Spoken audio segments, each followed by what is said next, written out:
शिवसेना भाजपची डोकेदुखी वाढली. 300 पेक्षा जास्त इच्छुक उमेदवारांनी भाजपकडे पहिल्याच दिवशी केला इच्छुक अर्ज. शिवसेनेकडे 500 इच्छुक उमेदवार तर भाजपकडे 300 पेक्षा जास्त उमेदवार. जालन्यात शिवसेना भाजप युती होण्याची शक्यता. आज दिनांक 12 डिसेंबर रोजी सायंकाळी 5 वाजता मिळालेल्या माहितीनुसार भाजप पक्षाकडून इच्छुक उमेदवारांनी अर्ज सादर केला असून 300 पेक्षा जास्त इच्छुक उमेदवारांनी भाजपकडे पहिल्या दिवशी अर्ज सादर केला आहे. शिवसेना आणि भाजप पक्षाची डोकेदुखी वाढली आहे. शिवसेनेकडे 500 इच्छुक उमेदवार मैदानात आहेत तर भाजपकडे 300 पेक्षा जास्त उमेदवार मैदानात आहेत. एका वार्डातून उमेदवारी द्यायची कोणाला हा प्रश्न पक्षाकडे पडलेला आहे. जालन्यात शिवसेना विरुद्ध भाजप लढत पाहायला मिळत होती.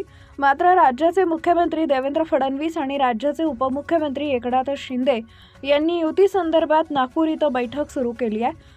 या बैठकीत शिवसेना आणि भाजप युती होण्याची शक्यता निर्माण झाली आहे.